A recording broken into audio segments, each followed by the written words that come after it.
Warning: graphic scenes of pest control. Do not watch if you might be offended. Welcome back to the Norfolk Squirrel channel.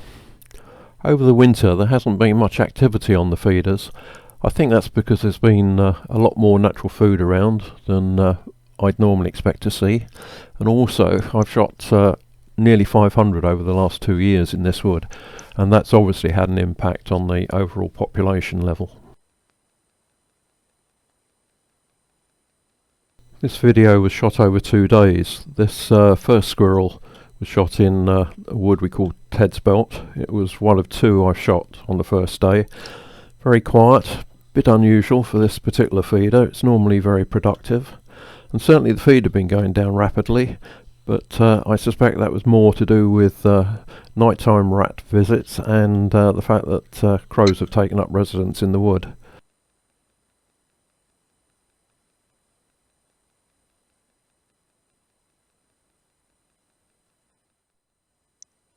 This is now the second day, and I'm shooting a feeder that's not far from one of our release pens.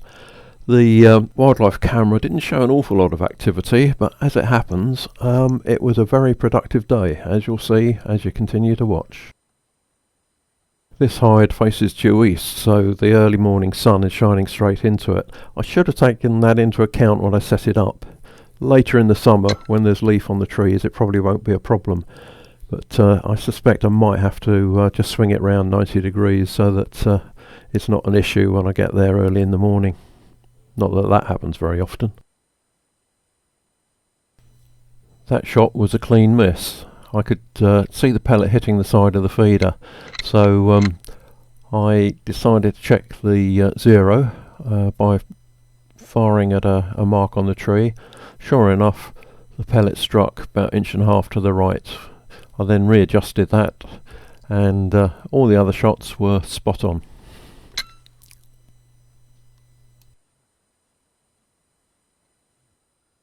I always check zero before I leave home, so I can only assume that the scope or the rifle took a knock in the car. Unusually, I didn't check the zero when I got to the feeder. Note to self, make sure to do so next time.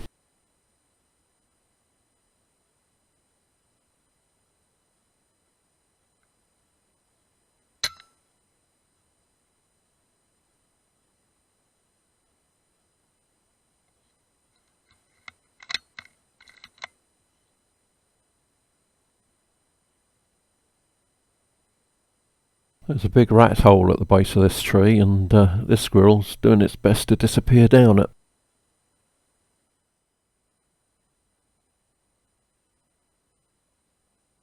Well, this squirrel was pretty interested in its fallen comrade, but its stomach got the best of it in the end.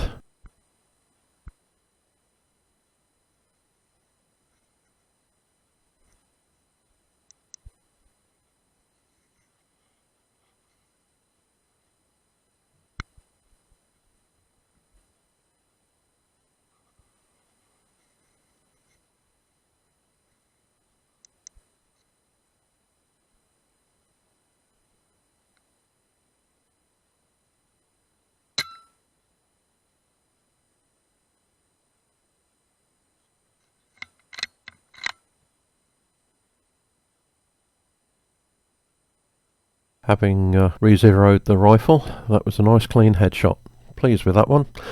Virtually no movement when the squirrel hit the ground.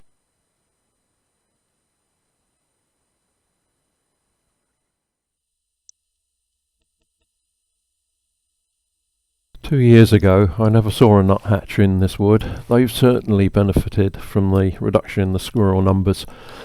On this morning there was a wonderful dawn chorus. Once again, that's something that I rarely ever heard.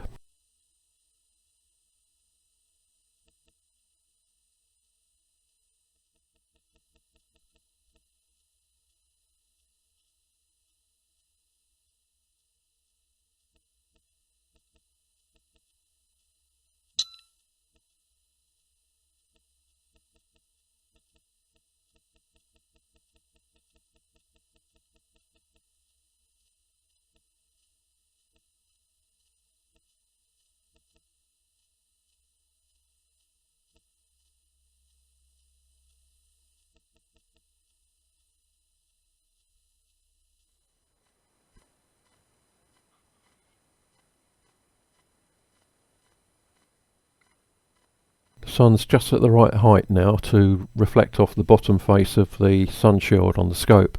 Won't stay like that for long, but it's certainly annoying and a bit off-putting.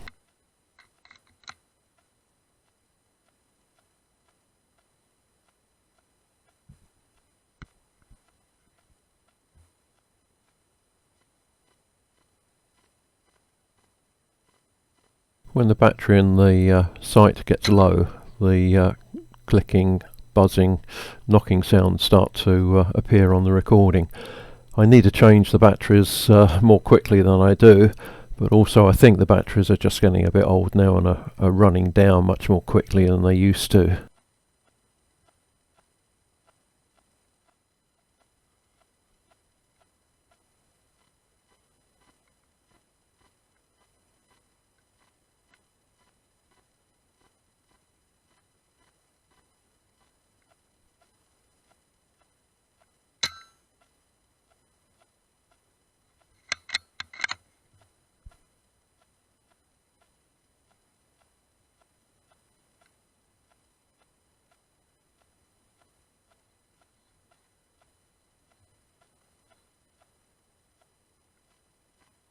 I think that was a clean miss, but I'm not absolutely sure.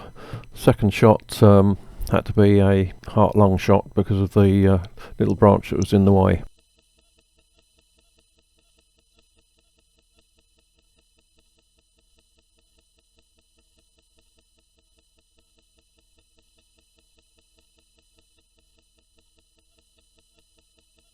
I spotted this squirrel coming in from the other side of the little valley, but I didn't see it go up onto the feeder, which is why I was scanning around trying to find it.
Another squirrel I spotted coming in across the valley. This one didn't hang around though, unfortunately.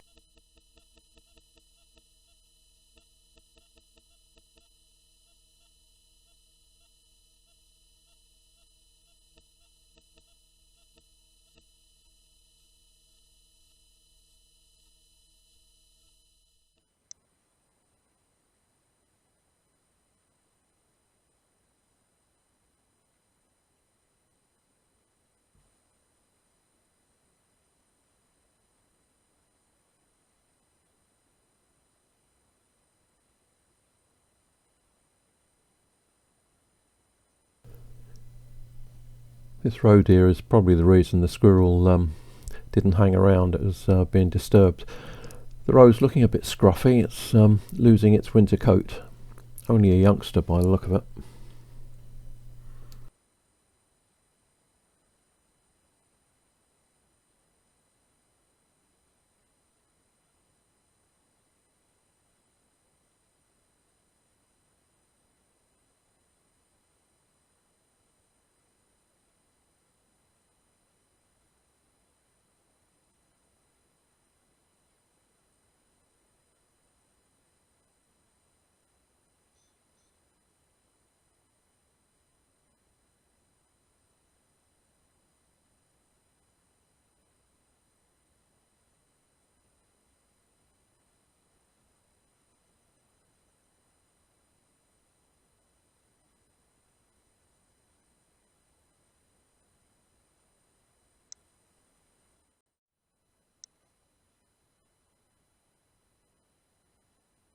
I'd spotted a squirrel coming in from the other side of the valley again, and here I'm actually looking past the feeder to try and see it again, when in fact there it is, already up on the feeder.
I'm shooting JSB exact jumbo heavy Diablo pellets.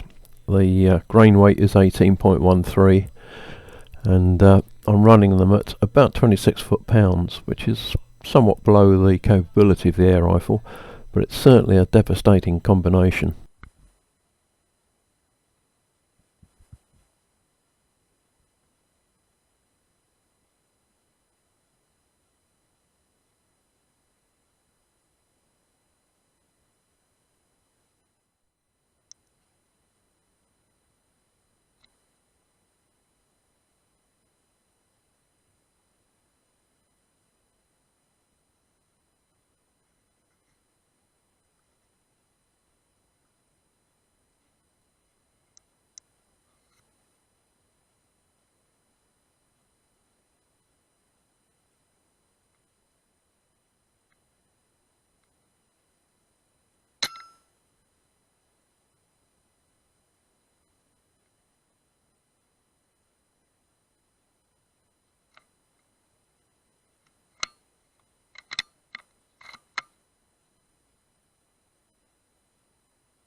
That was the last squirrel of the session, bringing the total bag to 10.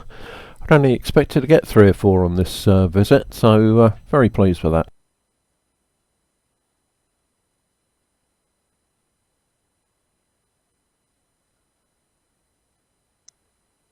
This is a pellet I removed from under the skin of one of the squirrels I shot. It was just in front of the hind leg, so it travelled right the way through the length of the body. You can clearly see the effects of the rifling on the skirt and the damage that's occurred to the head. The overall diameter of the pellet had increased by 0.3 of a millimetre, and the length had crushed down by the same amount. The amount of damage seen is perhaps less than I would have expected, but it certainly dumped its energy efficiently.